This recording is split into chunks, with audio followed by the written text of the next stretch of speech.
Social pictorial satire. Frontispiece, Mr. and Mrs. Candle. From the original drawing by John Leech. In the possession of John Kendrick Bangs. Esq. The lower portion has never before been reproduced. Social pictorial satire. By George du Maurier. Author of Trilby, The Martian and C. With illustrations Mxvi. Social pictorial satire. It is my purpose to speak of the craft to which I have devoted the best years of my life, the craft of portraying, by means of little pen and ink strokes, lines, and scratches, a small portion of the world in which we live, such social and domestic incidents as lend themselves to humorous or satirical treatment, the illustrated criticism of the life of our time and country, in its lighter aspects. The fact that I have spent so many years in the practice of this craft does not of itself, I am well aware, entitle me to lay down the law about it. The mere exercise of an art so patent to all, so easily understanded of the people, does not give one any special insight into its simple mysteries, beyond a certain perception and appreciation of the technical means by which it is produced. Unless one is gifted with the critical faculty, a gift apart, to the possession of which I make no claim. There are two kinds of critics of such work as ours. First, there is the wide public for whom we work and by whom we are paid. Who lives to please must please to live, and who lives by drawing for a comic periodical must manage to please the greater number. The judgment of this critic, though often sound, is not infallible, but his verdict for the time being is final, and by it we, who live by our wits and from hand to mouth, must either stand or fall. The other critic is the expert, our fellow craftsman, who has learned by initiation, apprenticeship, and long practiced the simple secrets of our common trade. He is not quite infallible either, and is apt to concern himself more about the manner than the matter of our performance, nor is he of immediate importance, since with the public on our side we can do without him for a while, and flourish like a green bay tree in spite of his artistic disapproval of our work. But he is not to be despised, for he is some years in advance of that other critic, the public, who may, and probably will, come round to his way of thinking in time. The first of these two critics is typified by Moliere's famous cook, who must have been a singularly honest, independent, and intelligent person, since he chose in all cases to abide by her decision, and not with an altogether unsatisfactory result to mankind. Such cooks are not to be found in these days, certainly not in England, but he is an unlucky craftsman who does not possess some such natural critics in his family, his home, or near it, mother, sister, friend, wife, or child, who will look over his shoulder at his little sketch, and say, "Tommy, or Papa, or Grandpapa, as the case may be, that person you've just drawn doesn't look quite natural." Or, "That lady is not properly dressed for the person you want her to be, those hats are not worn this year." And so forth, and so forth. When you have thoroughly satisfied this household critic, then is the time to show some handy brother craftsman your amended work, and listen gratefully when he suggests that you should put a tone on this wall, and a tree, or something, in the left middle distance to balance the composition, and raise or depress the horizon line to get a better effect of perspective. In speaking of some of my fellow artists on Punch, and of their work, I shall try and bring both these critical methods into play, promising, however, once for all, that such criticism on my part is simply the expression of my individual taste or fancy, the taste or fancy of one who by no means pretends to the unerring acumen of Moliere's cook on the one hand, and who feels himself by no means infallible in his judgment of purely technical matters, on the other. I can only admire and say why, or why I don't, and if I fail in making you admire and disadmire with me, it will most likely be my fault as well as my misfortune.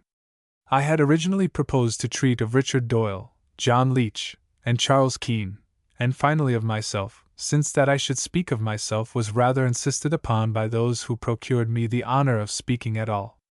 I find, however, that there is so much to say about Leech and Keene that I have thought it better to sacrifice Richard Doyle, who belongs to a remoter period, and whose work, exquisite as it is of its kind, is so much slighter than theirs, and fills so much less of the public eye, for his connection with Punch did not last long. Moreover, personally I knew less of him, just enough to find that to know was to love him. a happy peculiarity he shared with his two great collaborators on Punch. John Leech. What a name that was to conjure with, and is still! I cannot find words to express what it represented to me of pure unmixed delight in my youth and boyhood, long before I ever dreamed of being an artist myself. It stands out of the path with such names as Dickens, Dumas, Byron. Not indeed that I am claiming for him an equal rank with those immortals, who wielded a weapon so much more potent than a mere caricaturist's pencil. But if an artist's fame is to be measured by the mere quantity and quality of the pleasure he has given, what pinnacle is too high for John Leech? Other men have drawn better, deeper, grander, nobler, more poetical themes, have employed more accomplished pencils, even in black and white, but for making one glad, I can think of no one to beat him. To be an apparently hopeless invalid at Christmas time in some dreary, deserted, dismal little Flemish town, and to receive Punch's Almanac for 1858, let us say, from some good-natured friend in England, that is a thing not to be forgotten. I little dreamed then that I should come to London again, and meet John Leech and become his friend, that I should be, alas! the last man to shake hands with him before his death, as I believe I was, and find myself among the officially invited mourners by his grave, and finally, that I should inherit, and fill for so many years, however indifferently, that half-page in Punch opposite the political cartoon, and which I had loved so well when he was the artist. Well, I recovered from a long and distressing ailment of my sight which had been pronounced incurable, and came to England, where I was introduced to Charles Keene, with whom I quickly became intimate, and it was he who presented me to Leech one night at one of Mr. Arthur Lewis's smoking concerts, in the winter of 1860. I remember feeling somewhat nervous lest he should take me for a foreigner on account of my name, and rather unnecessarily went out of my way to assure him that I was rather more English than John Bull himself. It didn't matter in the least. I have no doubt he saw through it all. He was kindness and courtesy itself, and I experienced to the full that emotion so delightful to a young hero-worshipper in meeting face to face a world-wide celebrity whom he has long worshipped at a distance. In the words of Lord Tennyson, I was rapt by all the sweet and sudden passion of youth towards greatness in its elder. But it so happened at just this particular period of his artistic career and of mine that he no longer shone as a solitary star of the first magnitude in my little firmament of pictorial social satire. A new impulse had been given to the art of drawing on wood, a new school had been founded, and new methods, to draw straight from nature instead of trusting to memory and imagination, had been the artistic order of the day. Men and women, horses and dogs, landscapes and seascapes, all one can make pictures of, even chairs and tables and teacups and saucers, must be studied from the life, from the still life, if you will, by whoever aspired to draw on wood. Even angels and demons and cherubs and centaurs and mermaids must be closely imitated from nature, or at least as much of them as could be got from the living model. Once a Week had just appeared, and the Cornhill magazine. Sir John Millais and Sir Frederick Leighton were then drawing on wood just like the ordinary mortals. Frederick Walker had just started on his brief but splendid career. Frederick Sandys had burst on the black and white world like a meteor, and Charles Keene, who was illustrating the cloister and the hearth in the intervals of his Punch work, had, after long and patient labor, attained that consummate mastery of line and effect in wood draftsmanship that will be forever associated with his name, and his work in Punch, if only by virtue of its extraordinary technical ability, made Leech's by contrast appear slight and almost amateurish in spite of its ease and boldness. So that with all my admiration for Leech it was at the feet of Charles Keene that I found myself sitting, besides which we were much together in those days, talking endless shop, taking long walks, riding side by side on the knife-boards of omnibuses, dining at cheap restaurants, making music at each other's studios. His personal charm was great, as great in its way as Leech's. He was democratic and so was I, as one is bound to be when one is impecunious and the world is one's oyster to open with the fragile point of a lead pencil. His bohemian world was mine, and I found it a very good world and very much to my taste, a clear, honest, wholesome, innocent, intellectual, and most industrious British Bohemia, with lots of tobacco, lots of good music, plenty of talk about literature and art, and not too much victuals or drink. Many of its denizens have become Royal Academicians or have risen to fame in other ways. Some have had to take a back seat in life. Surprisingly few have gone to the bad.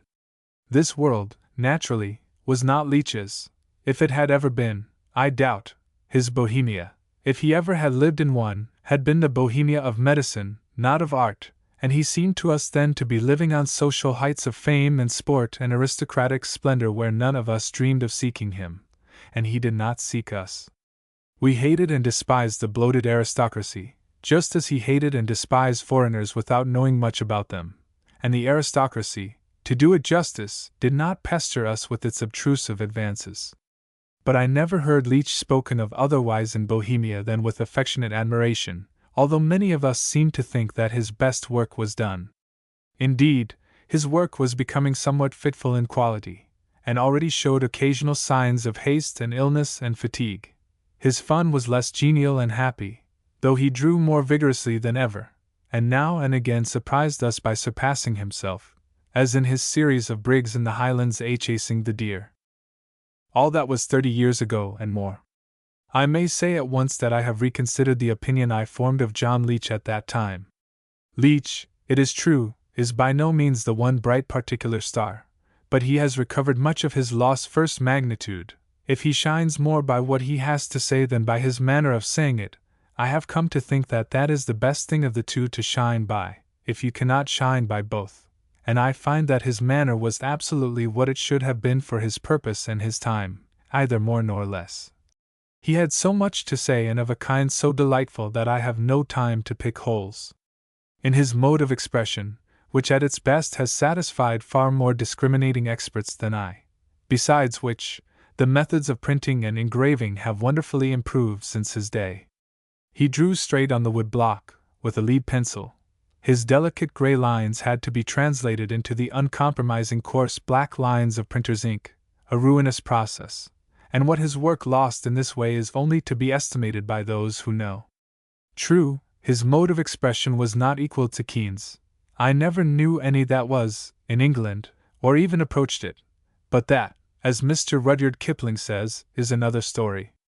The story that I will tell now is that of my brief acquaintance with Leech, which began in 1860, and which I had not many opportunities of improving till I met him at Whitby in the autumn of 1864, a memorable autumn for me, since I used to forgather with him every day, and have long walks and talks with him, and dined with him once or twice at the lodgings where he was staying with his wife and son and daughter, all of whom are now dead. He was the most sympathetic, engaging, and attractive person I ever met, not funny at all in conversation, or ever wishing to be, except now and then for a capital story, which he told in perfection. Illustration, John Leech. The keynote of his character, socially, seemed to be self-effacement, high-bred courtesy, never-failing consideration for others. He was the most charming companion conceivable, having intimately known so many important and celebrated people, and liking to speak of them, but one would never have guessed from anything he ever looked or said that he had made a whole nation, male and female, gentle and simple, old and young, laugh as it had never laughed before or since for a quarter of a century. He was tall, thin, and graceful, extremely handsome, of the higher Irish type, with dark hair and whiskers and complexion, and very light grayish-blue eyes. But the expression of his face was habitually sad, even when he smiled. In dress, bearing, manner, and aspect, he was the very type of the well-bred English gentleman and man of the world in good society. I never met any one to beat him in that peculiar distinction of form, which, I think, has reached its highest European development in this country. I am told the Orientals are still our superiors in deportment. But the natural man in him was still the best. Thackeray and Sir John Millais, not bad judges, and men with many friends, have both said that they personally loved John Leech better than any man they ever knew. At this time he was painting in oil, and on an enlarged scale, some of his more specially popular sketches in Punch, and very anxious to succeed with them, but nervously diffident of success with them, even with Greek, hoi polloi. He was not at his happiest in these efforts, and there was something pathetic in his earnestness and perseverance in attempting a thing so many can do, but which he could not do for want of a better training, while he could do the inimitable so easily. I came back to town before Leech, and did not see him again until the following October. On Saturday afternoon, the 28th, I called at his house, No. 6 The Terrace, Kensington, with a very elaborate drawing in pencil by myself, which I presented to him as a souvenir, and with which he seemed much pleased. He was already working at the Punch Almanac for 65, at a window on the second floor overlooking the street. I have often gazed up at it since. He seemed very ill, so sad and depressed that I could scarcely speak to him for sheer sympathy. I felt he would never get through the labor of that almanac, and left him with the most melancholy forebodings. Monday morning the papers announced his death on Sunday, October 29th, from angina pectoris, the very morning after I had seen him. I was invited by Messrs. Bradbury and Evans, the publishers of Punch, to the funeral, which took place at Kensal Green. It was the most touching sight imaginable. The grave was near Thackeray's, who had died the year before. There were crowds of people, Charles Dickens among them, Canon Hole, a great friend of Leech's, and who has written most affectionately about him, read the service, and when the coffin was lowered into the grave, John Millais burst into tears and loud sobs, setting an example that was followed all round. We all forgot our manhood and cried like women. I can recall no funeral in my time where simple grief and affection have been so openly and spontaneously displayed by so many strangers as well as friends, not even in France, where people are more demonstrative than here. No burial in Westminster Abbey that I have ever seen ever gave such an impression of universal honor, love, and regret. Whom the gods love die young. He was only 46. I was then invited to join the Punch staff and take Leech's empty chair at the weekly dinner, and bidden to cut my initials on the table, by his monogram as it was carved by him is J.L. under a Leech in a bottle, dated 1854, and close by on the same board are the initials W.M.T. I flatter myself that convivially, at least, my small D.M., carved in impenetrable oak, will go down to posterity in rather distinguished company. If ever there was a square English hole, and a square English peg to fit it, that hole was Punch, and that peg was John Leech. He was John Bull himself, but John Bull refined and civilized, John Bull polite, modest, gentle, full of self-respect and self-restraint, and with all the bully softened out of him, manly first and gentlemanly after, but very soon after, more at home perhaps in the club, the drawing-room, and the hunting-field, in Piccadilly and the Park, than in the farm or shop or market-place. A normal Englishman of the upper middle class, with but one thing abnormal about him, viz., his genius, which was of the kind to give the greater pleasure to the greater number, and yet delight the most fastidious of his day, and I think of ours. One must be very ultra-aesthetic, even now, not to feel his charm. He was all of a piece, and moved and worked with absolute ease, freedom, and certainty, within the limits nature had assigned him, and his field was a very large one. He saw and represented the whole panorama of life that came within his immediate ken with an unwavering consistency, from first to last, from a broadly humorous, though mostly sympathetic point of view that never changed, a very delightful point of view, if not the highest conceivable. Hand and I worked with brain in singular harmony, and all three improved together contemporaneously, with a parallelism most interesting to note, as one goes through the long series of his social pictures from the beginning. He has no doubts or hesitations, no bewildering subtleties, no seeking from 12 to 14 o'clock, either in his ideas or technique, which very soon becomes an excellent technique, thoroughly suited to his ideas, rapid, bold, spirited, full of color, breadth, and movement, troubling itself little about details that will not help the telling of his story, for before everything else he has his story to tell, and it must either make you laugh or lightly charm you, and he tells it in the quickest, simplest, downrightest pencil strokes, although it is often a complicated story. For there are not only the funny people and the pretty people acting out their little drama in the foreground, there is the scene in which they act, and the middle distance, and the background beyond, and the sky itself, beautiful rough landscapes and seascapes and skyscapes, winds and weathers, boisterous or sunny seas, rain and storm and cloud, all the poetry of nature. that he feels most acutely while his little people are being so unconsciously droll in the midst of it all. He is a king of impressionists, and his impression becomes ours on the spot, never to be forgotten. It is all so quick and fresh and strong, so simple, pat, and complete, so direct from Mother Nature herself. It has about it the quality of inevitableness. Those are the very people who would have acted and spoken in just that manner, and we meet them every day. The expression of the face, the movement and gesture, in anger, terror, dismay, scorn, conceit, tenderness, elation, triumph. Whatever the mood, they could not have looked or acted otherwise. It is life itself. An optimistic life in which joyousness prevails, and the very woes and discomfitures are broadly comical to us who look on, like someone who has seasickness, or a headache after a Greenwich banquet, which are about the most tragic things he has dealt with. I am speaking of his purely social sketches.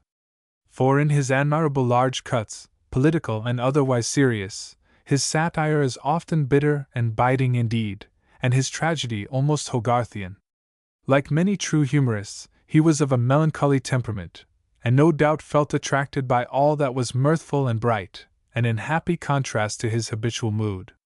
Seldom if ever does a drop of his inner sadness ooze out through his pencil point, and never a drop of gall, and I do not remember one cynical touch in his whole series.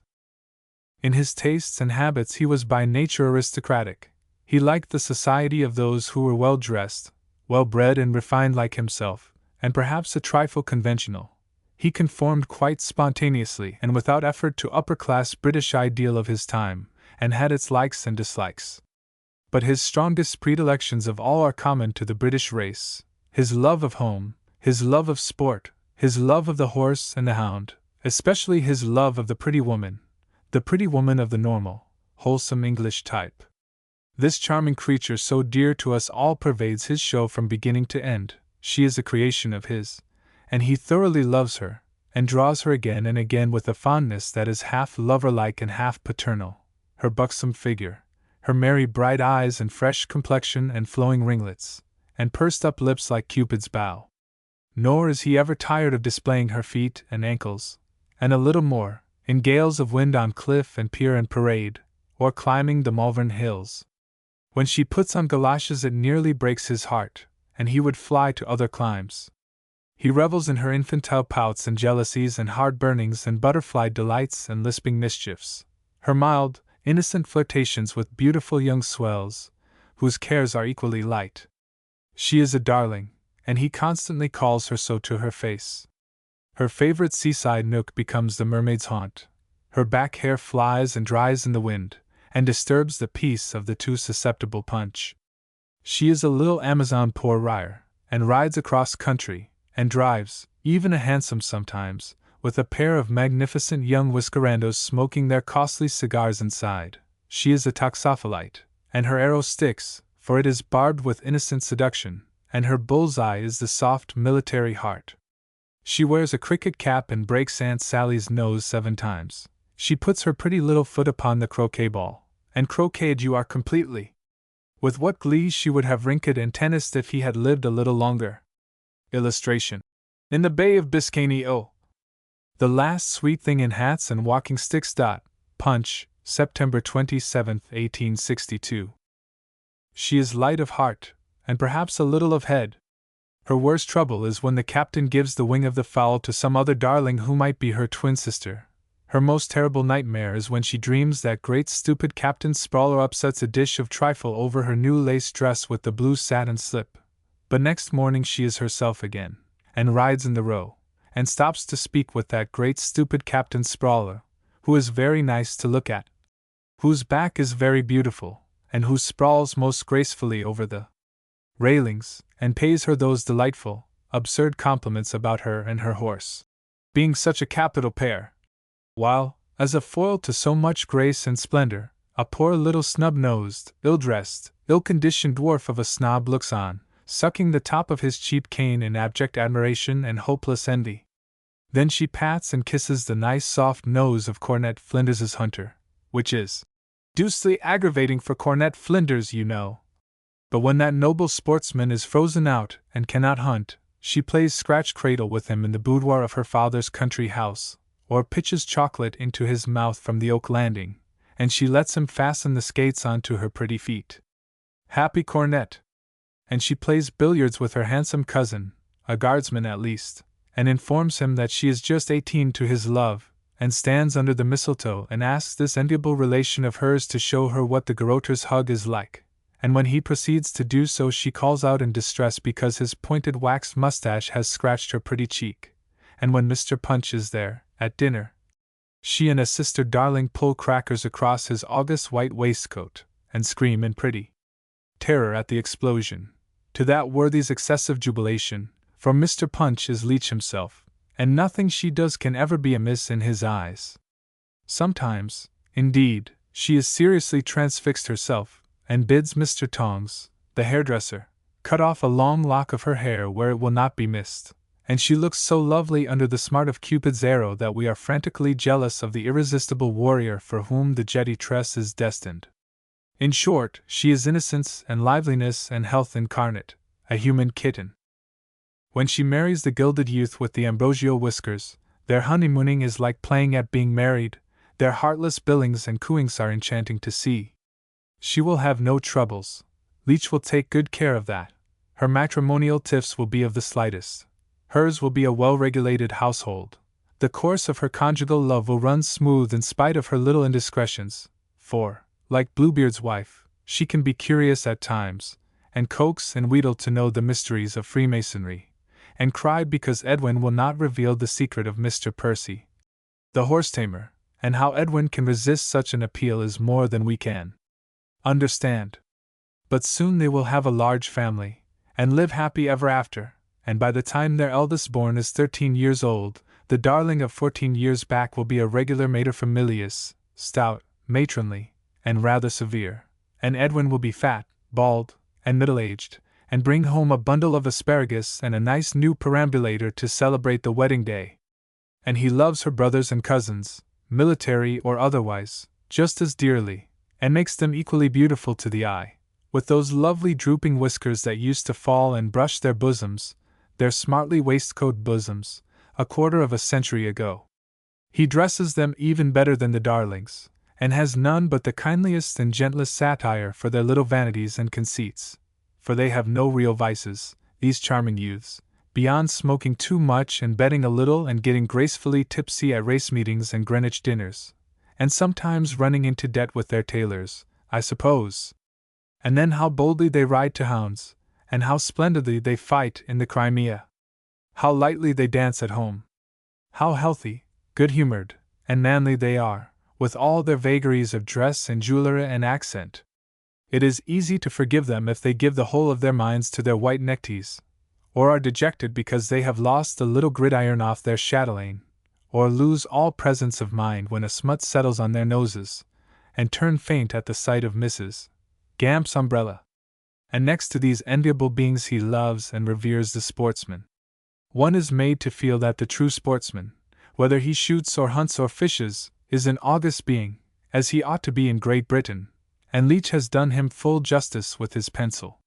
He is no subject for flippant satire, so there he sits his horse, or stalks through his turnip field, or handles his rod like a god.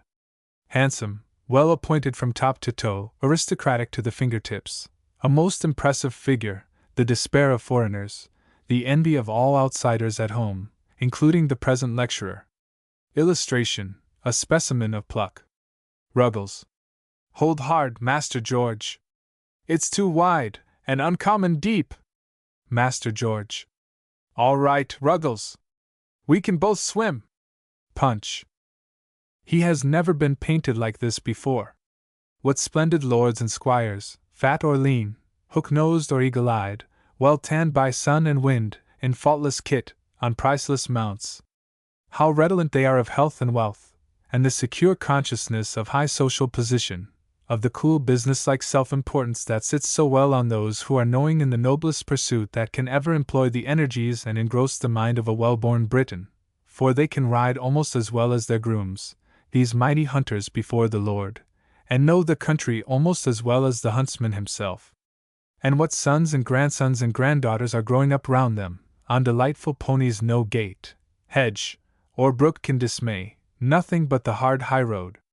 It is a glorious, exhilarating scene, with the beautiful wintry landscape stretching away to the cloudy November sky, and the lords and ladies gay, and the hounds, and the frosty-faced, short-tempered old huntsman, the very perfection of his kind, and the poor cockney snobs on their hired screws, and the meat-clod hopping laborers looking on excited and bewildered, happy for a moment at beholding so much happiness in their betters. Illustration: one of Mr. Briggs' adventures in the Highlands. After aiming for a quarter of an hour, Mr. B.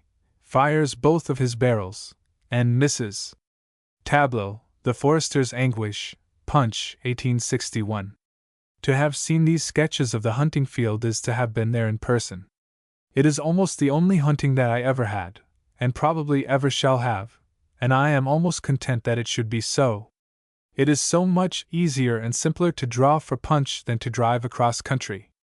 And then, as a set-off to all this successful achievement, this pride and pomp and circumstance of glorious sport, we have the immortal and ever-beloved figure of Mr. Briggs, whom I look upon as Leech's masterpiece, the example above all others of the most humorous and good-natured satire that was ever penned or penciled. The more ridiculous he is, the more we love him. He is more winning and sympathetic than even Mr. Pickwick himself, and I almost think a greater creation. Besides, it took two to make Mr. Pickwick, the author and the artist, whereas Mr. Briggs issued fully equipped from the brain of Leech alone. Not indeed that all unauthorized gallopers after the fox find forgiveness in the eyes of Leech. Woe to the vulgar little cockney snob who dares to obtrude his ugly mug and his big cigar and his hired, broken-winded rip on these hallowed and thrice-happy hunting grounds, an earthenware pot among vessels of brass. The punishment shall be made to fit the crime. Better if he fell off and his horse rolled over him than that he should dress and ride and look like that. For the pain of broken bones is easier to bear than the scorn of a true British sportsman. Illustration: Thank goodness! Fly fishing has begun. Miller. Don't they really? Perhaps they'll bite better towards the cool of the evening, they mostly do. Punch, 1857. Then there are the fishermen who never catch any fish, but whom no stress of weather can daunt or distress. There they sit or stand with the wind blowing or the rain soaking, in dark landscapes with ruffled streams and ominous clouds, and swaying trees that turn up the whites of their leaves. One almost hears the wind rush through them. One almost forgets the comical little forlorn figure who gives such point to all the angry turbulence of nature in the impression produced by the mice and scene itself, an impression so happily, so vividly suggested by a few rapid, instructive pencil strokes and thumb smudges that it haunts the memory like a dream. He loves such open-air scenes so sincerely, he knows so well how to express and communicate the perennial charm they have for him, that the veriest bookworm becomes a sportsman through sheer sympathy, by the mere fact of looking at them.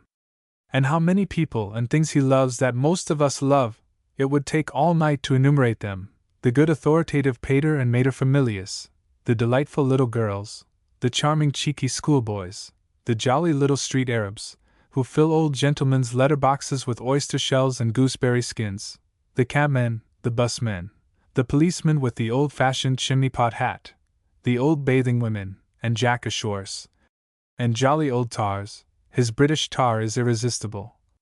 Whether he is hooking a 64-pounder out of the Black Sea, or riding a Turk, or drinking tea instead of grog and complaining of its strength, there seems to be hardly a mirthful corner of English life that Leech has not seen and loved and painted in this singularly genial and optimistic manner. Illustration: The jolly little street Arabs. From the original drawing for Punch in possession of John Kendrick Bangs, Esq. His loves are many and his hates are few, but he is a good hater all the same. He hates Moorm and Stiggins, and so do we. He hates the foreigner, whom he does not know, as heartily as Thackeray does, who seems to know him so well, with a hatred that seems to me a little unjust. Perhaps all France is not in Leicester Square. Many Frenchmen can dress and ride, drive and shoot as well as anybody, and they began to use the tub very soon after we did, a dozen years or so, perhaps, say after the coup d'etat in 1851. Then he hates with a deadly hatred all who make music in the street or next door, and preach in the crossways and bawl their wares on the parade. What would he have said of the Salvation Army? He is haunted by the bark of his neighbor's dog, by the crow of his neighbor's Cochin China cock. He cannot even bear his neighbor to have his chimney swept. And as for the Christmas waits, we all remember that tragic picture. This exaggerated aversion to noises became a disease with him, and possibly hastened his end.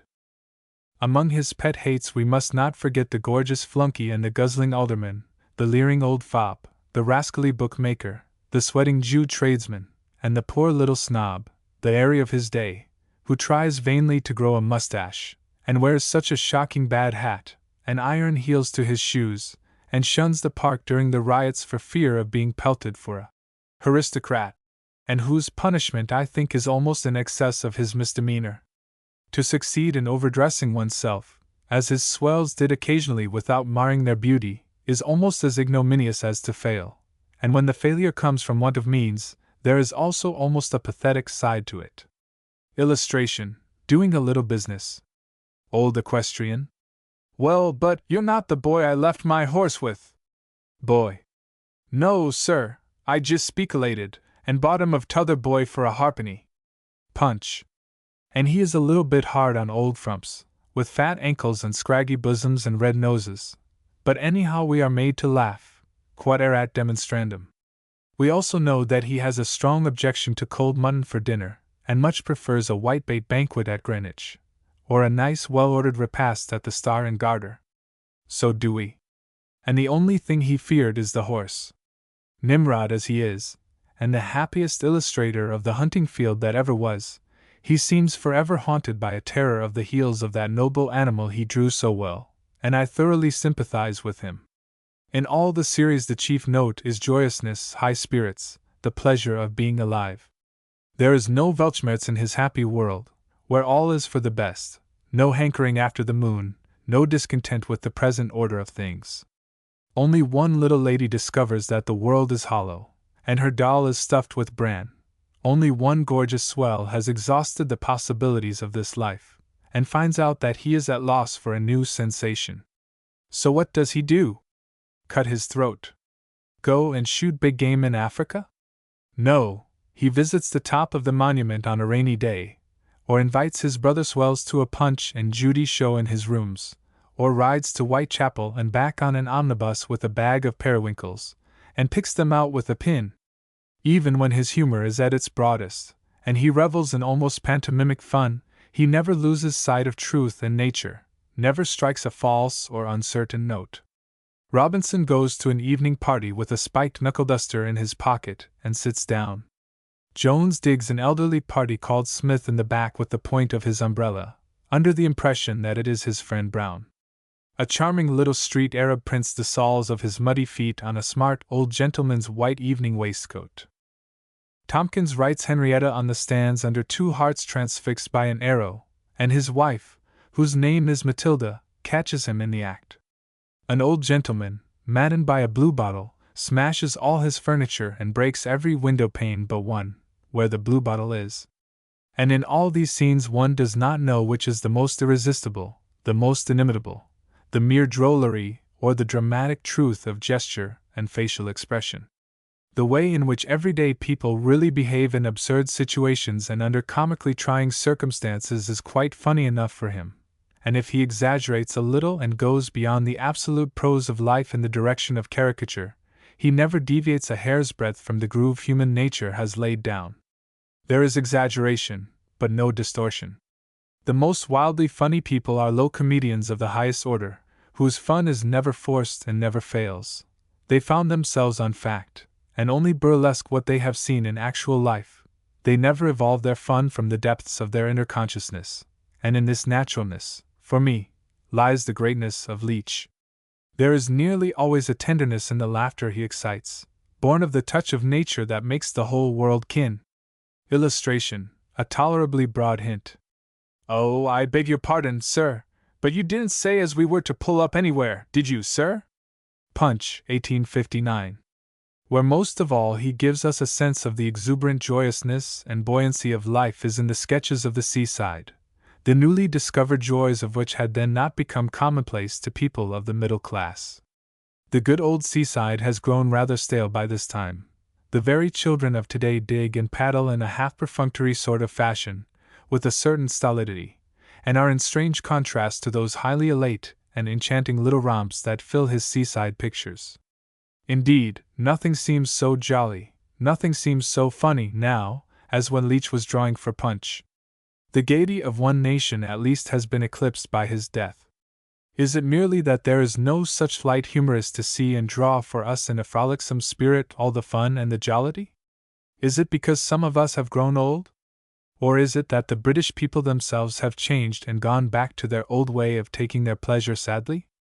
Everything is so different, somehow. The very girls themselves have grown a head taller, and look serious, stately, and dignified, like Olympian goddesses, even when they are dancing and playing lawn tennis.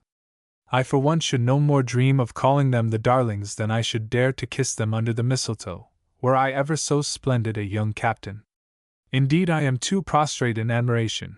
I can only suck the top of my stick and gaze in jealous ecstasy, like one of Leech's little snobs. They are no longer pretty as their grandmothers were, whom Leech drew so well in the old days. They are beautiful. And then they are so cultivated, and know such a lot of books, of art, of science, of politics, and theology, of the world, the flesh, and the devil. They actually think for themselves. They have broken loose and jumped over the ring fence. They have taken to the water, these lovely chicks, and swim like ducklings, to the dismay of those good old cocks and hens, their grandparents. And my love of them is tinged with awe, as was Leech's love of that mighty, beautiful, but most uncertain quadruped, the thoroughbred horse. For, like him, when they are good, they are very, very good, but when they are bad, they are horrid. We have changed other things as well. The swell has become the masher, and is a terrible dull dog. The poor little snob has blossomed into a blatant airy, and no longer wears impossible hats and iron heels to his boots. He has risen in the social scale, and holds his own without fear or favor in the park and everywhere else. To be taken for a aristocrat is his dream, even if he be pelted for it. In his higher developments he becomes a bounder, and bounds away in most respectable West End ballrooms. He is the only person with any high spirits left. Perhaps that is why high spirits have gone out of fashion, like boxing the watch and wrenching off door-knockers. And the snob of our day is quite a different person, more likely than not to be found hobnobbing with dukes and duchesses, as irreproachable in dress and demeanor as Leech himself. Thackeray discovered and christened him for us long ago, and he is related to most of us, and moves in the best society. He has even ceased to brag of his intimacy with the great, they have become so commonplace to him, and if he swaggers at all, it is about his acquaintance with some popular actor or comic vocalist whom he is privileged to call by his Christian name. And those splendid old grandees of high rank, so imposing of aspect, so crushing to us poor mortals by mere virtue not of their wealth and title alone, but of their high-bred distinction of feature and bearing, to which Leech did such ample justice, what has become of them? They are like the snows of yesteryear. They have gone the way of their beautiful chariots with the elaborate armorial bearings and the tasseled hammercloth, the bewigged, cocked-hatted coachman, and the two gorgeous flunkies hanging on behind. Sir Gorgeous Midas has beaten the dukes in mere gorgeousness, flunkies and all, burlesqued the vulgar side of them, and unconsciously shamed it out of existence, made swagger and ostentation unpopular by his own evil example, actually improved the manners of the great by sheer mimicry of their defects. He has married his sons and his daughters to them and spoiled the noble curve of those lovely noses that Leech drew so well, and brought them down a peg in many ways, and given them a new lease of life. And he has enabled us to discover that they are not of such different clay from ourselves after all. All the old slavish formulae of deference and respect, your grace, your ladyship, my lord, that used to run so glibly off our tongues whenever we had a chance, are now left to servants and shopkeepers, and my slight experience of them, for one, is that they do not want to be toadied a bit, and that they are very polite, well-bred, and most agreeable people. If we may judge of our modern aristocracy by that very slender fragment of our contemporary fiction, mostly American, that still thinks it worth writing about, our young noble of today is the most good-humored, tolerant, simple-hearted, simple-minded, unsophisticated creature alive, thinking nothing of his honors, prostrate under the little foot of some fair Yankee, who is just as likely as not to jilt him for some transatlantic painter not yet known to fame. Compare this unpretending youth to one of Bulwer's heroes, or Disraeli's, or even Thackeray's, and his simple old duke of a father and his dowdy old duchess of a mother are almost as devoid of swagger as himself.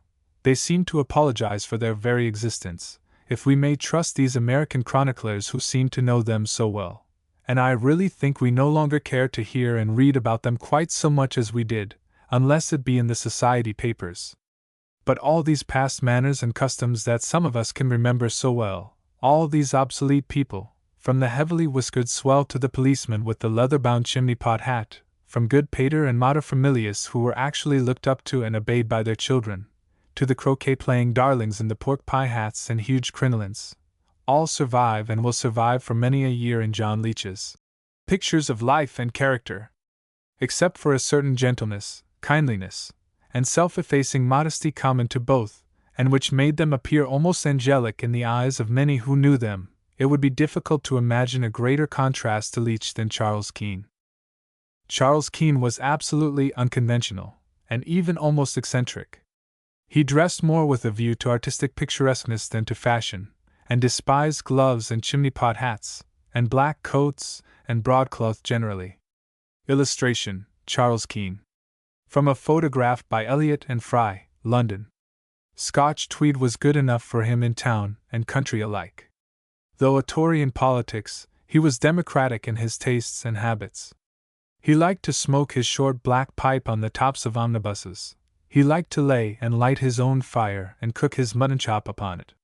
He had a passion for music and a beautiful voice, and sang with a singular pathos and charm, but he preferred the sound of his bagpipes to that of his own singing, and thought that you must prefer it too.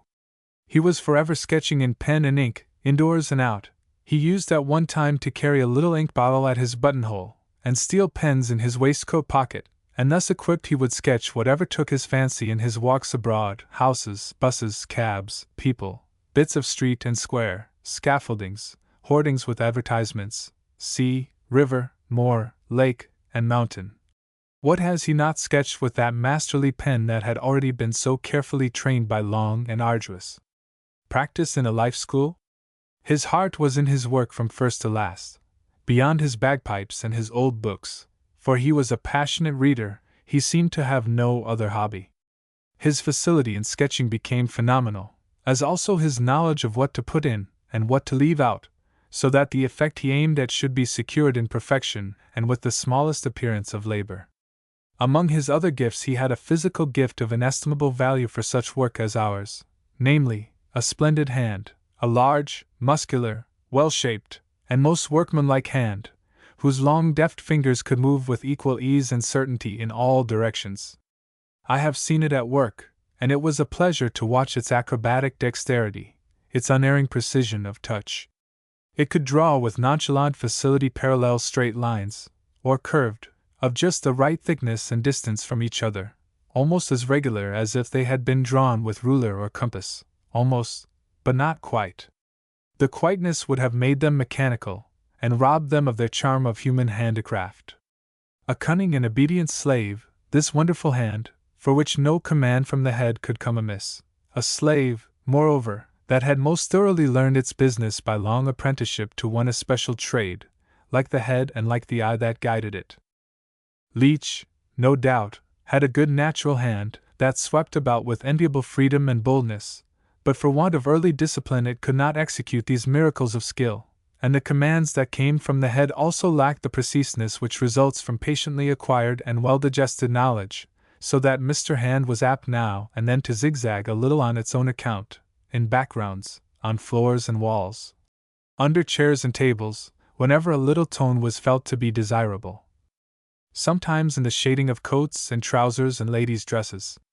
But it never took a liberty with a human face or a horse's head, and whenever it went a little astray you could always read between the lines and know exactly what it meant.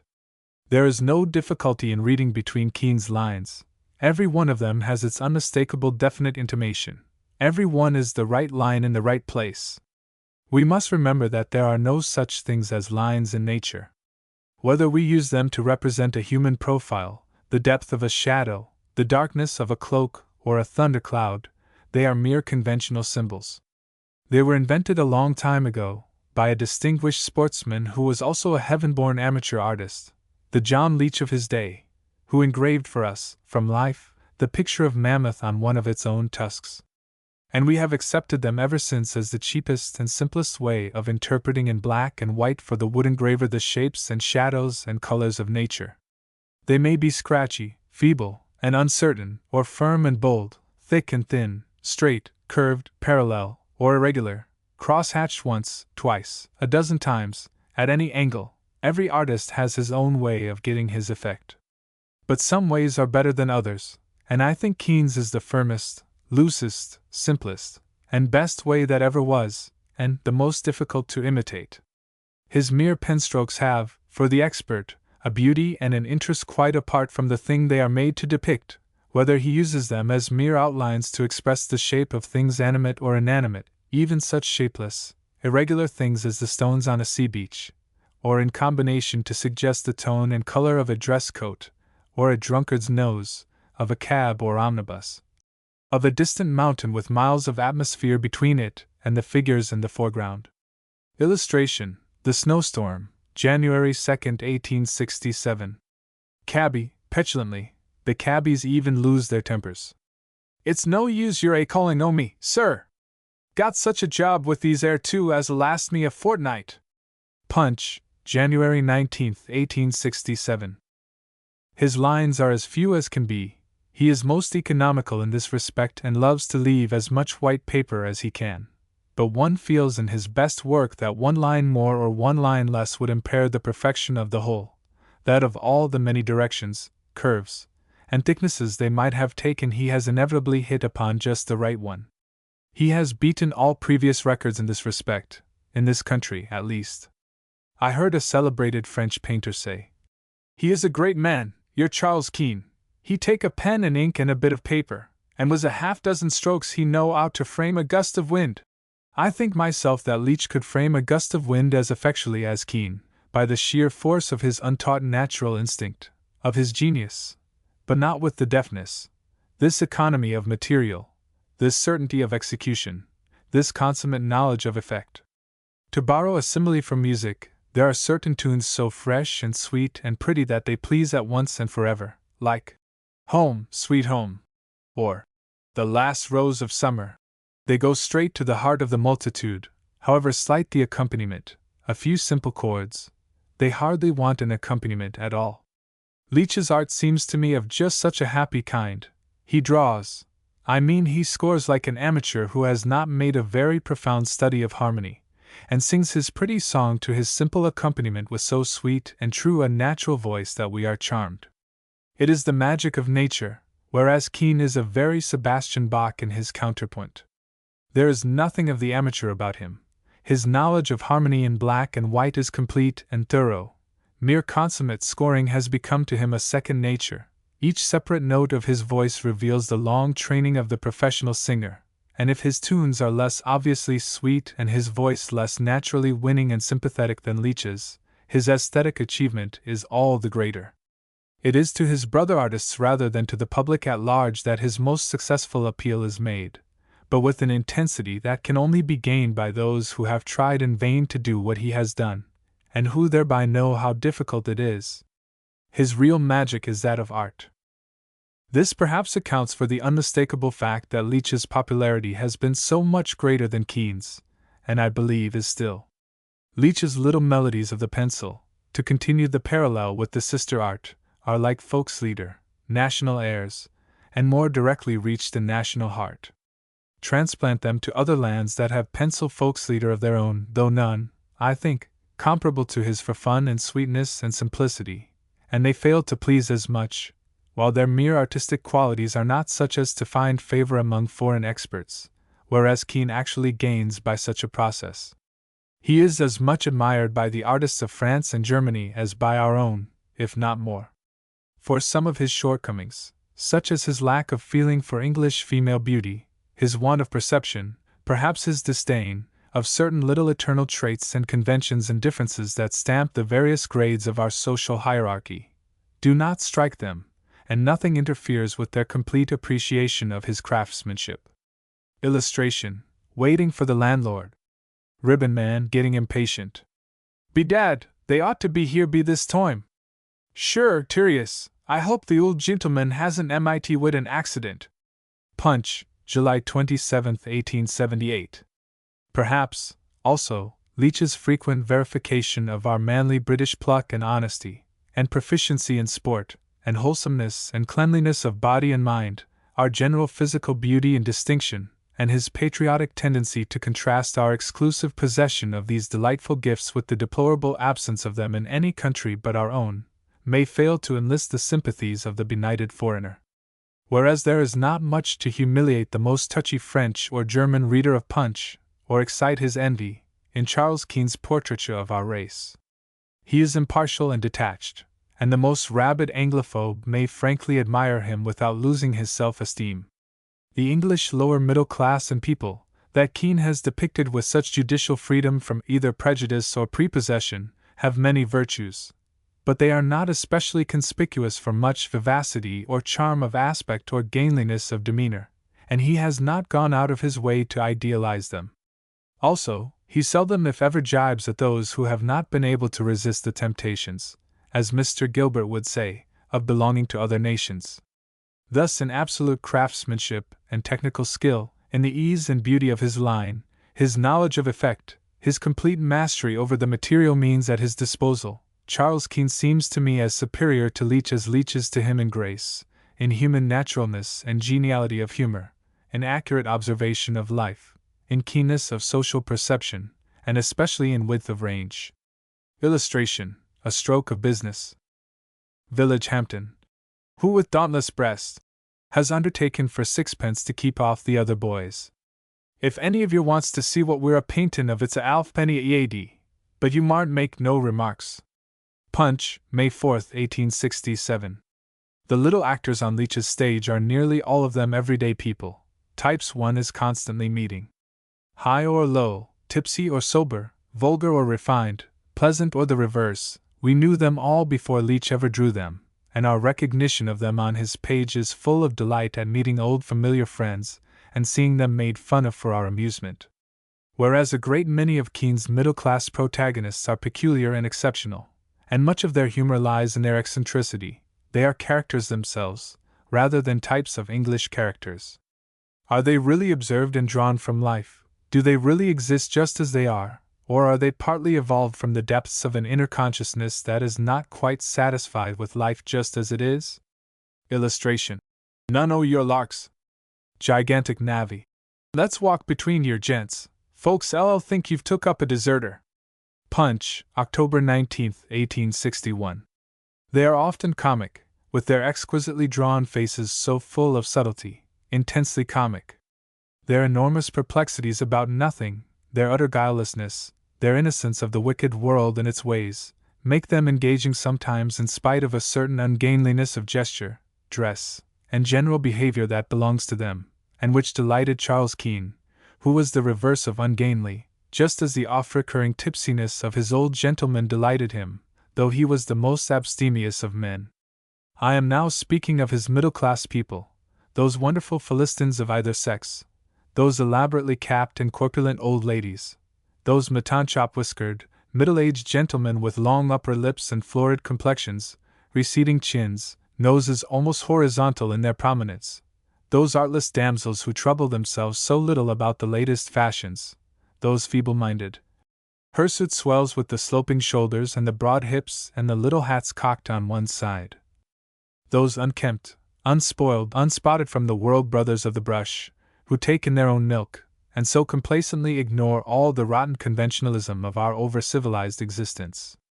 When he takes his subjects from the classes beneath these, he is, if not quite so funny, at his best, I think. His costermongers and policemen, his omnibus drivers and conductors and cabbies, are inimitable studies, and as for his buses and cabs, I really cannot find words to express my admiration of them. In these, as in his street scenes and landscapes, he is unapproached and unapproachable.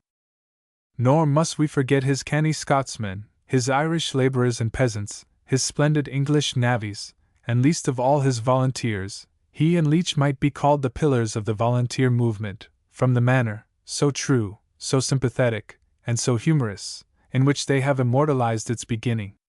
Illustration, an affront to the service. Omnibus driver to coster. Now then, Irish! Pull a one side, will you? What are you gaping at? Did you never see a militiaman before? A disgustingly ignorant observation in the opinion of young Longslip, Lieutenant in Her Majesty's Fusilier Guards.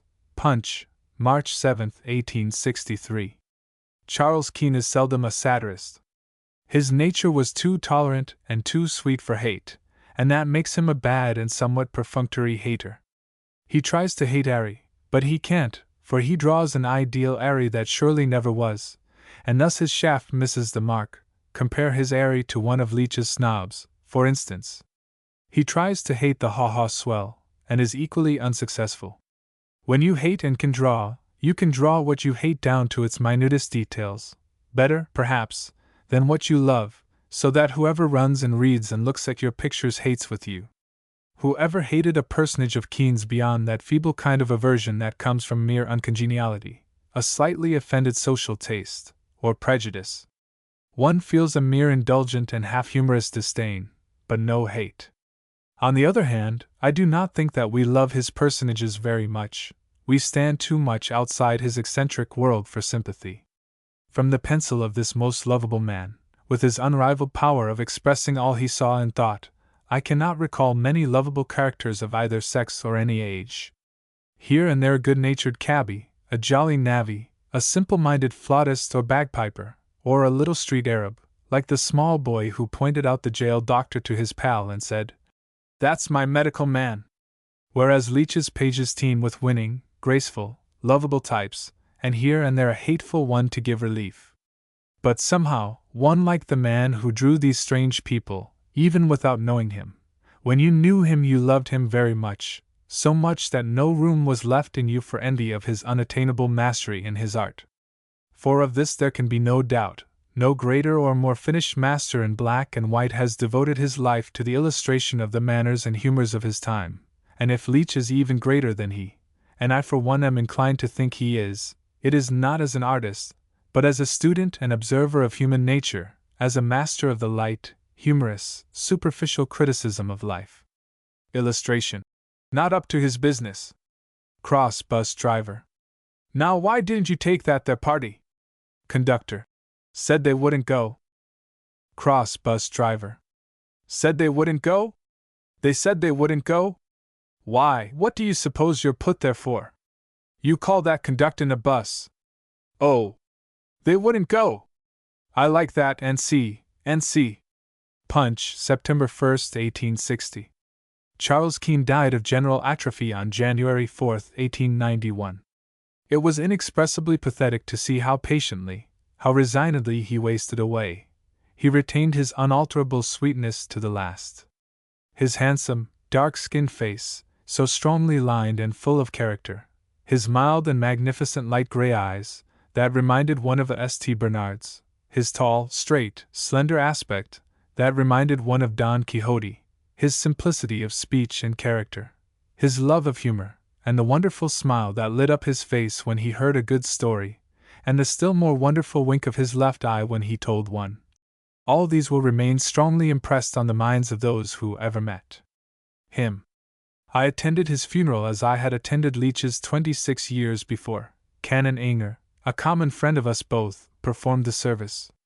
It was a bitterly cold day, which accounted for the sparseness of the mourners compared to the crowd that was present on the former occasion.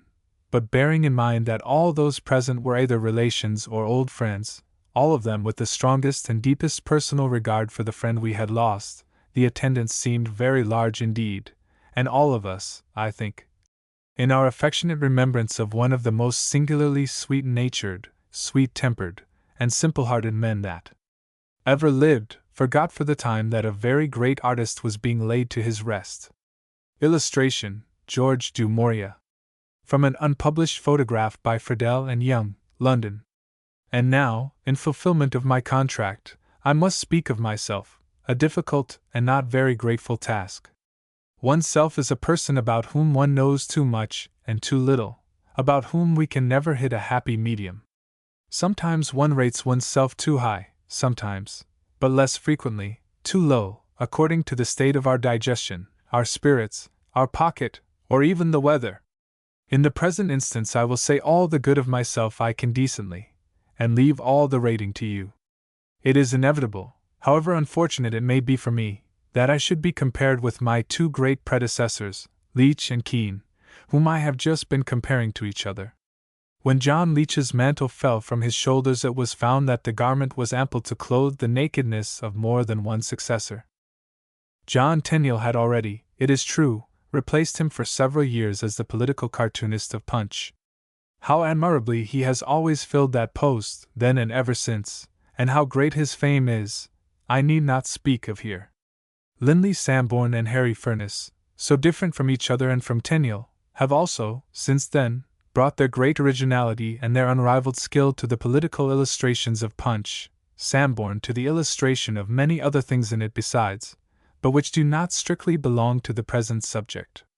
I am here concerned with the social illustrators alone, and besides only with those who have made the sketches of social subjects in Punch the principal business of their lives. For very many artists, from Sir John Millais, Sir John Gilbert, Frederick Walker, and Randolph Caldecott downward, have contributed to that fortunate periodical at one time or another, and not a few distinguished amateurs. Miss Georgina Bowers, Mr. Corbould, and others have continued the fox hunting tradition, and provided those scenes which have become a necessity to the sporting readers of Punch. To Charles Keene was fairly left that part of the succession that was most to his taste, the treatment of life in the street and the open country, in the shops and parlors of the lower middle class, and the homes of the people. And to me were allotted the social and domestic dramas, the nursery, the schoolroom, the dining and drawing rooms, and croquet lawns of the more or less well-to-do. I was particularly told not to try to be broadly funny, but to undertake the light and graceful business, like a jeune premier. I was, in short, to be the tenor, or rather the tenorino, of that little company for which Mr. Punch beats time with his immortal baton, and to warble in black and white such melodies as I could evolve from my contemplations of the gentler aspect of English life, while Keene, with his magnificent, highly trained basso, sang the comic songs. We all became specialized, so to speak, and divided Leech's vast domain among us. We kicked a little at first, I remember, and whenever, to continue the musical simile, I could get in a comic song, or what I thought one, or some queer fantastic ditty about impossible birds and beasts and fishes and what not, I did not let the opportunity slip, while Keene, who had a very fine falsetto on the top of his chest register, would now and then warble, pianissimo, some little ballad of the drawing-room or nursery. Illustration, feline amenities. But gradually we settled into our respective grooves, and I have grown to like my little groove very much, narrow though it be, a poor thing, but mine own. I wish you hadn't asked Captain Wareham, Lizzie. Horrid man! I can't bear him. Dear me, Charlotte, isn't the world big enough for you both? Yes, but your little dining room isn't. Punch, February 16, 1889. Moreover, certain physical disabilities that I have the misfortune to labor under make it difficult for me to study and sketch the lusty things in the open air and sunshine. My sight, besides being defective in many ways, is so sensitive that I cannot face the common light of day without glasses thickly rimmed with wire gauze, so that sketching out of doors is often to me a difficult and distressing performance. That is also partly why I am not a sportsman and a delineator of sport. I mention this infirmity not as an excuse for my shortcomings and failures, for them there is no excuse, but as a reason why I have abstained from the treatment of so much that is so popular, delightful, and exhilarating in English country life. If there had been no Charles Keene, a terrible supposition both for Punch and its readers, I should have done my best to illustrate the lower walks and phases of London existence, which attracts me as much as any other. It is just as easy to draw a costermonger or a washerwoman as it is a gentleman or lady, perhaps a little easier, but it is by no means so easy to draw them as Keene did. And to draw a cab or an omnibus after him, though I have sometimes been obliged to do so, is almost tempting Providence. If there had been no Charles Keene, I might, perhaps, with practice, have become a funny man myself, though I do not suppose that my fun would have ever been of the broadest. Before I became an artist, I was considered particularly good at caricaturing my friends, who always foresaw for me more than one change of profession, and Punch as the final goal of my wanderings in search of a career. For it was originally intended that I should be a man of science. Dr. Williamson, the eminent chemist and professor of chemistry, told me not long ago that he remembers caricatures that I drew, now 40 years back, when I was studying under him at the laboratory of chemistry at University College, and that he and other grave and reverend professors were hugely tickled by them at the time. Indeed, he remembers nothing else about me, except that I promised to be a very bad chemist. I was a very bad chemist indeed, but not for long. As soon as I was free to do as I pleased, I threw up test tubes and crucibles and went back to Paris, where I was born and brought up, and studied to become an artist in M. Glaire's studio. Then I went to Antwerp, where there is a famous school of painting, and where I had no less a person than Mr. Almadadima as a fellow student. It was all delightful, but misfortune befell me, and I lost the sight of one eye. Perhaps it was the eye with which I used to do the funny caricatures. It was a very good eye, much the better of the two, and the other has not improved by having to do a double share of the work. And then in time I came to England and drew for Punch, thus fulfilling the early prophecy of my friends and fellow students at University College, though not quite in the sense they anticipated. Illustration: the new society craze. The new governess through her pretty nose. Wall, I come right slick away from New York City, and I ain't had much time for foolin' around in Europe, you bet. So I can't fix up your gals in the European languages, nohow. Belgravian mama, who knows there's a duke or two still left in the matrimonial market. Oh, that's of no consequence. I want my daughters to acquire the American accent in all its purity, and the idioms and all that. Now I'm sure you will do admirably. Punch, December 1st, 1888. I will not attempt a description of my work. It is so recent and has been so widely circulated that it should be unnecessary to do so. If you do not remember it, it is that it is not worth remembering. If you do, I can only entreat you to be to my faults a little blind, and to my virtues very kind. I have always tried as honestly and truthfully as lies in me to serve up to the readers of Punch whatever I have culled with the bodily eye, after cooking it a little in the brain. My raw material requires more elaborate working than Leech's. He dealt more in flowers and fruits and roots, if I may express myself so figuratively, from the lordly pineapple and lovely rose, down to the humble daisy and savory radish. I deal in vegetables, I suppose? Little that I ever find seems to me fit for the table just as I see it. Moreover, by dishing it up raw I should offend many people and make many enemies, and deserve to do so. I cook my green peas, asparagus, French beans, Brussels sprouts, German sauerkraut, and even a truffle now and then, so carefully that you would never recognize them as they were when I first picked them in the social garden. And they do not recognize themselves, or even each other. And I do my best to dish them up in good, artistic style. Oh, that I could arrange for you a truffle with all that culinary skill that Charles Keene brought to the mere boiling of a carrot, or a potato. He is the cordon bleu par excellence. The people I meet seem to me more interesting than funny, so interesting that I am well content to draw them as I see them, after just a little arrangement, and a very transparent disguise, and without any attempt at caricature. The better looking they are, the more my pencil loves them, and I feel more inclined to exaggerate in this direction than in any other. Sam Weller, if you recollect, was fond of puddiness and virtue. I so agree with him. I adore them both, especially in women and children. I only wish that the virtue was as easy to draw as the puddiness. But indeed for me, speaking as an artist, and also, perhaps, a little bit as a man, puddiness is almost a virtue in itself. I don't think I shall ever weary of trying to depict it, from its dawn in the toddling infant to its decline and setting and long twilight in the beautiful old woman, who has known how to grow old gradually. I like to surround it with chivalrous and stalwart manhood, and it is a standing grievance to me that I have to clothe all this masculine escort in coats and trousers and chimney-pot hats.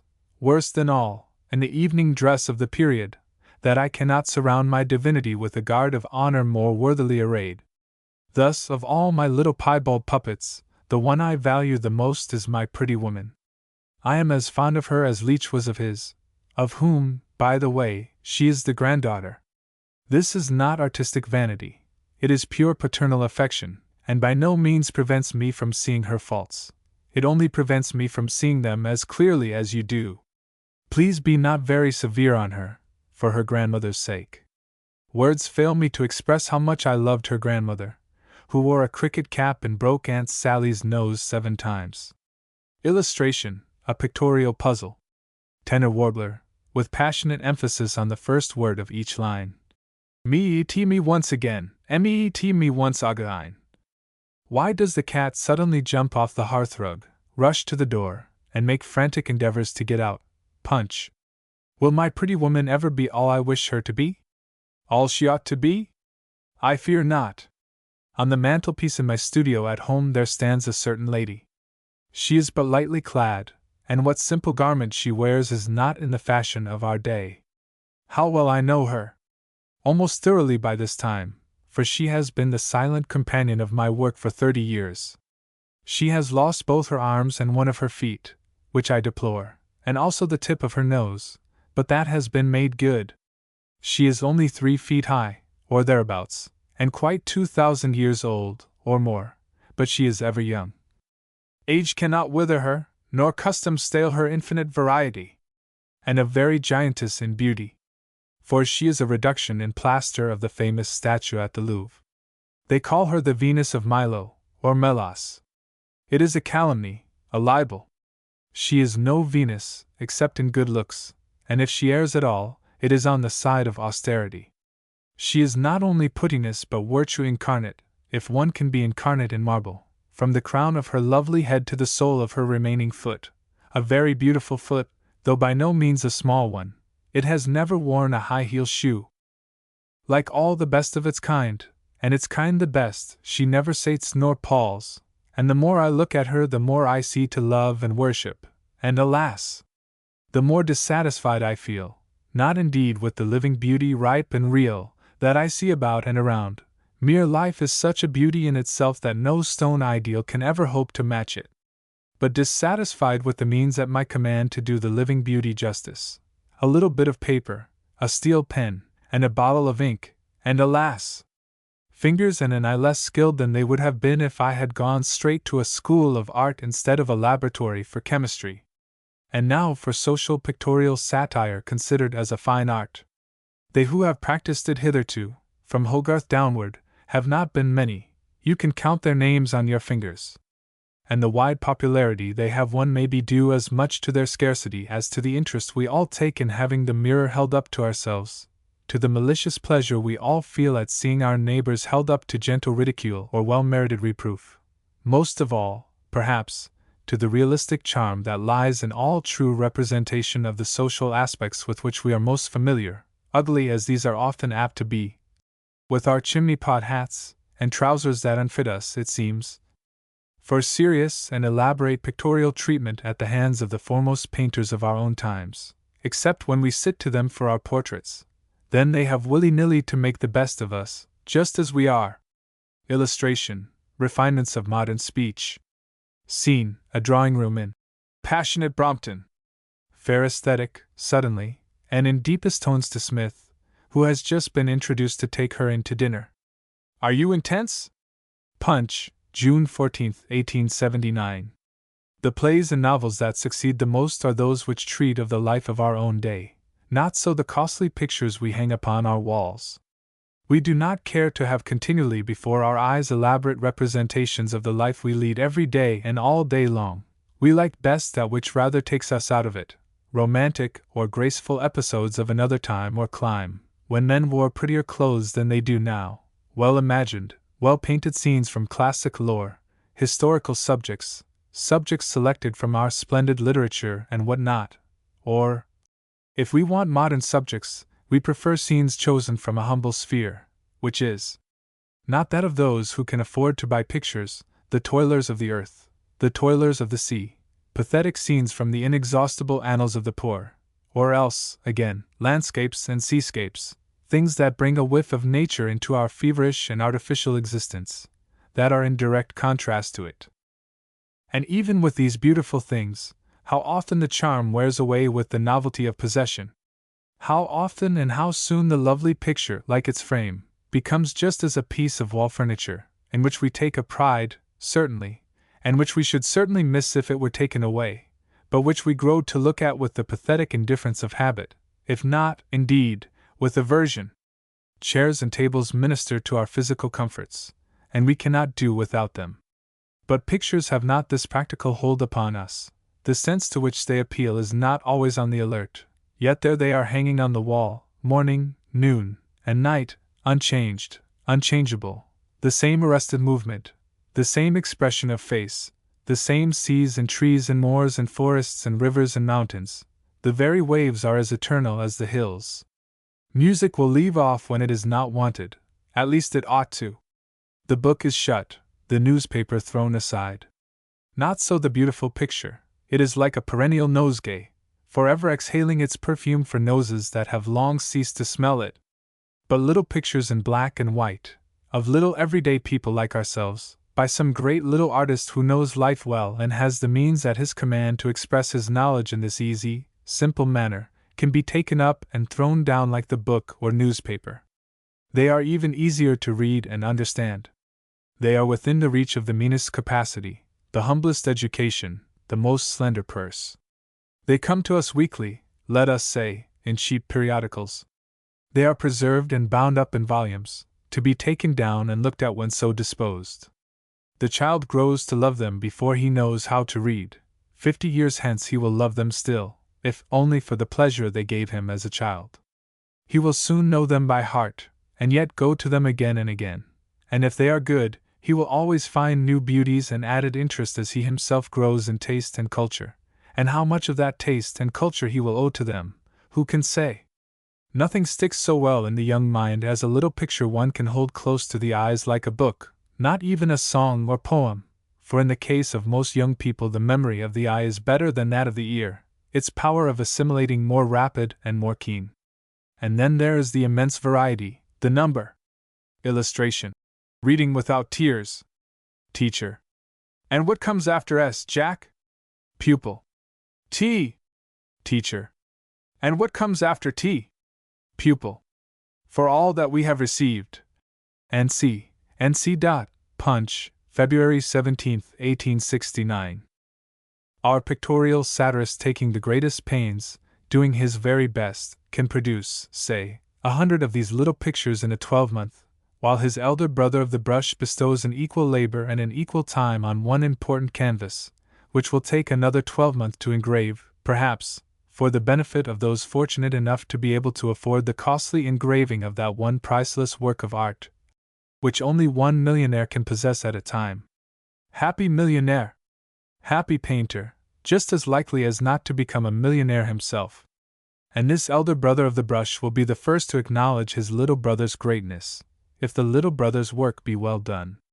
You should hear how the first painters of our time, here and abroad, express themselves about Charles Keene. They do not speak of him as a little brother, I tell you, but a very big brother indeed.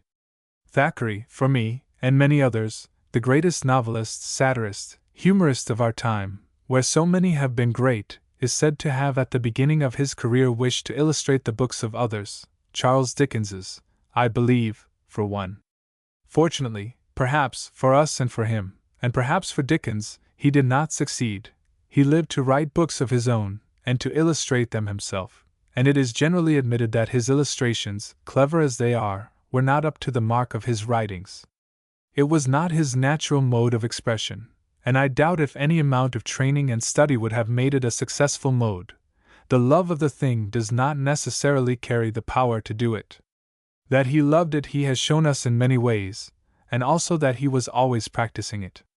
Most of my hearers will remember his beautiful ballad of The Pen and the Album. I am my master's faithful old gold pen.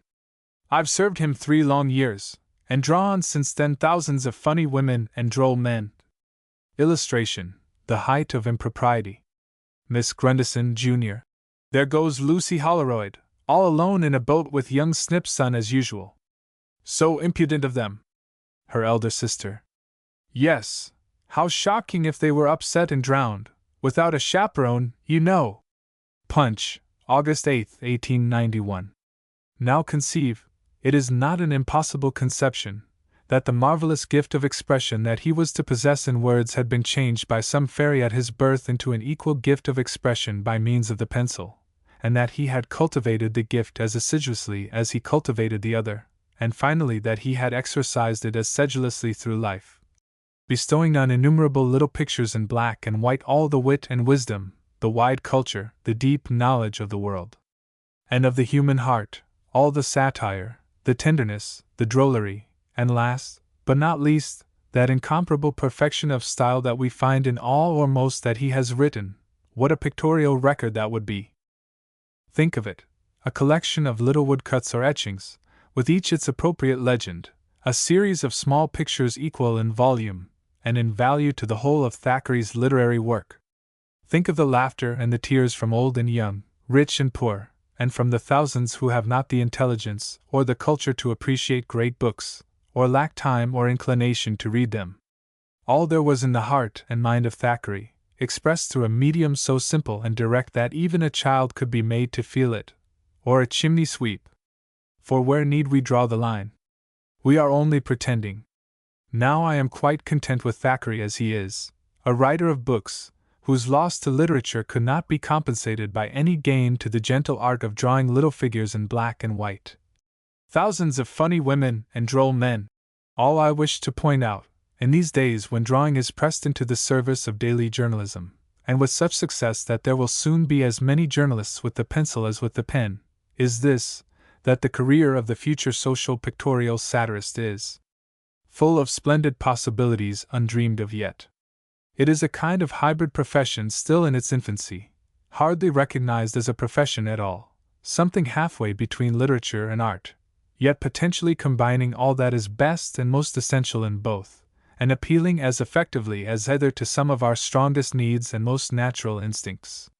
It has no school as yet, its methods are tentative, and its few masters have been pretty much self-taught. But I think that a method and a school will evolve themselves by degrees, are perhaps evolving themselves already. The quality of black and white illustrations of modern life is immeasurably higher than it was 30 or 40 years ago, its average and artistic quality, and it is getting higher day by day.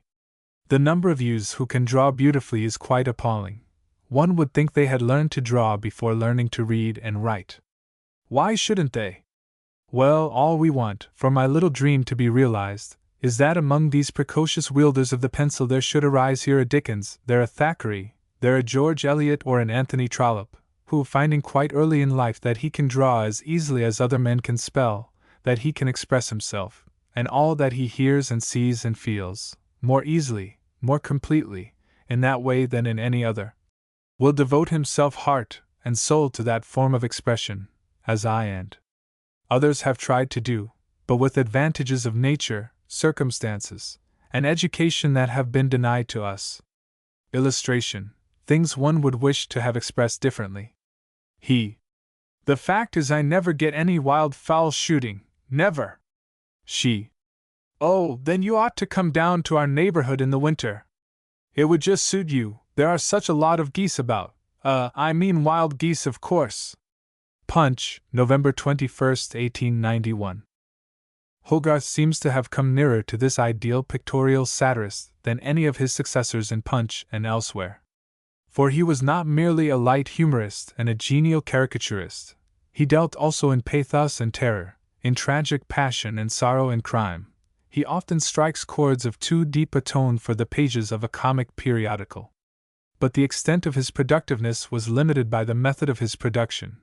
He was a great painter in oils, and each of his life scenes is an important and elaborate picture, which, moreover, he engraved himself at great cost of time and labor, after the original time and labor spent in painting it.